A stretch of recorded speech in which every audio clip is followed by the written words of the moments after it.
Good evening, everyone. I'm Eburnett. Out front tonight, we have breaking news of a new email. I've got it in my hand about the attack on the American consulate in Libya, and I want to read it to you. It says, DS Command reports the current shelter location for COM, which stands for Chief of Mission, personnel in Benghazi is under attack by mortar fire. There are reports of injuries to COM staff. This email was sent just before midnight on September 11th of this year. Suzanne Kelly has been working the story for us all day, and she is out front for the latest, with the latest. And Suzanne, what can you tell us about the significance of this particular email? Well, what this email really shows us is that the military nature of that attack, Aaron, and it came some 8 hours after the first attack happened. But keep in mind what U.S. officials knew about groups that were in Benghazi at the time. They knew, for example, that Ansar al-Sharia was a very well-equipped group with anti-American sentiment. They had RPGs, they had mortar rounds, they have a fleet of vehicles. So it wouldn't necessarily be surprising that there are groups in Benghazi that had that material readily available. But it did indicate that very early on they knew that this was something that had some coordination to it, and I think that's why you've seen the political debate stem out of that. Certainly, as you said, coordination, and then other words that have been used obviously don't seem to quite fit with that. You also have been reporting today, Suzanne, on the report on an arrest of a man who is linked to the attacks in custody in Tunisia tonight. What do you know about him, and have American authorities been able to question him? They haven't been able to question him yet, Aaron, and we do know that he was arrested. He was moving through Turkey, and there was a request by the U.S. to detain him, which Turkey did, and then turned him over to the Tunisians.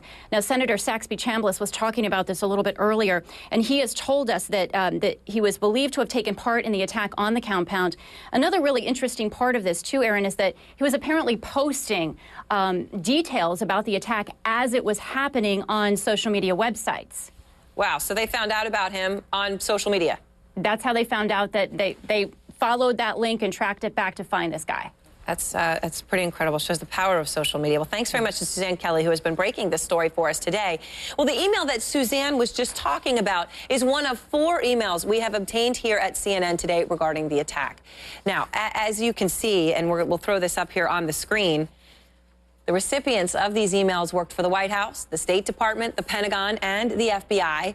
And they learned Islamic militants linked to al-Qaeda were claiming credit for the attack in Benghazi just 2 hours after it began. So I want to lay out the timeline of the emails that we have. And the first one is from a government employee to about 35 other email addresses, could be individuals or groups of the administration. It was sent at about 4:05 Eastern. That's 10:05 p.m. Benghazi time while the attack was happening. And it says, SBU, which means sensitive but unclassified, an important distinction.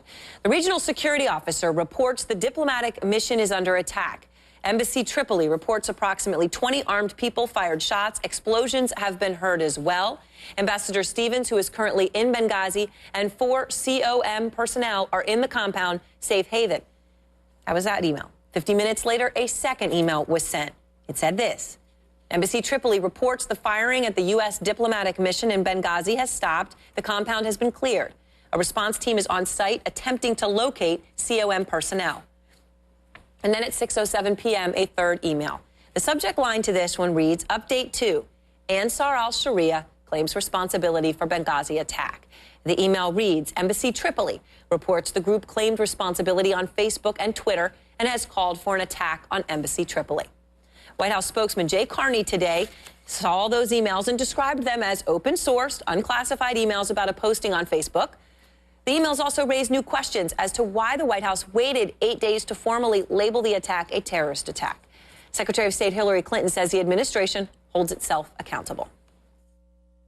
The Independent Accountability Review Board is already hard at work, looking at everything, not cherry-picking, one story here or one document there, but looking at everything, which I highly recommend as the appropriate approach to something as complex as an attack like this. Now, this is very important. Clinton added, and I want to quote her, posting something on Facebook is not in and of itself evidence. And that was her way of saying, that email that we said about Ansar al-Sharia, that was off a Facebook posting. But of course, as you just heard, our Suzanne Kelly is reporting the reason the suspect in Tunisia is in custody is because of information he posted on Facebook and other social media websites. General Wesley Clark is the former NATO's Supreme Allied Commander. Jason Chaffetz is a Republican member of the House Oversight Committee, and they're both out front. And appreciate you're both taking the time. Congressman, let me start with you about the statement from Secretary of State Hillary Clinton. She appeared to chuckle a little bit as she talked about an independent review. She said, we're not cherry picking. Obviously, that's become a very politicized term over the past month. Do you think the administration cherry picked? The more and more you hear, the more cloudy and uncertain the situation was, conflicting data. Do you still think they cherry picked? Well, yeah. I mean, as soon as this happened, they were very swift and very definitive in saying this all had to do with this mob gone wild because of a video. They didn't talk about terrorism as a possibility here. They went on and on and on to sell the American people and the world this story that a video was the genesis. Let's pretend that a video was part of it. But let's ignore the idea that maybe terrorism was part of it. You have Ansar al-Sharia laying claim to this while the attack is going on. In fact, it goes on for hours more. None of that is ever mentioned. That's where the American people, I think, feel like they've been misled. General Clark, what's your response to that? Also, of course, as CNN's reported, there were calls intercepted from members of that militia talking about how to handle an attack, claim responsibility for an attack. You know, we've known that this has happened, but how do you make sense of this? Confused situation, lots of reporting. Some of it's been released, some of it hasn't been released. You have to, when you're in a situation like this, you're not sure there wasn't a demonstration in the first place. It looked a lot like it might be the same thing that had just happened in Cairo, but these people had weapons. Couldn't tell what it was. Just because somebody claims responsibility for it doesn't mean they did it. Right. Because almost every accident, every terrorism incident in the Middle East, someone always tries to take credit for it. When a helicopter fails for mechanical reasons, supposedly it was shot down. Often it isn't. Right. And so you have to just do a thorough investigation and get the facts out. What about what seems to be just a little bit jarring because it happened today? You know, the third email came out and the subject line said Ansar al-Sharia claims responsibility. And you have an interesting point on that. Jay Carney, spokesperson for the president, said, well, just because it's on Facebook doesn't mean it's evidence. The same day, I mean, that's what Hillary Clinton's saying. But meanwhile, the guy that we have in custody, we only have him because of evidence on Facebook. Yeah, but, you know, he posted, we want to know why he posted it. Why did he think there was a connection? Why was he trying to dictate connection? I mean, maybe they were planning something else. Maybe he did some other act of terrorism. You know, there's a network of these people that do have communications with each other internationally. They work on Facebook. They're probably circling around. We know Mali is an area where there's not a lot of lawlessness. So every person we can detain that's part of this is a good thing for us, and we'll get information from it. But the most important point is this. When you start in the public affairs business, that's peripheral. What's really important is what the president did.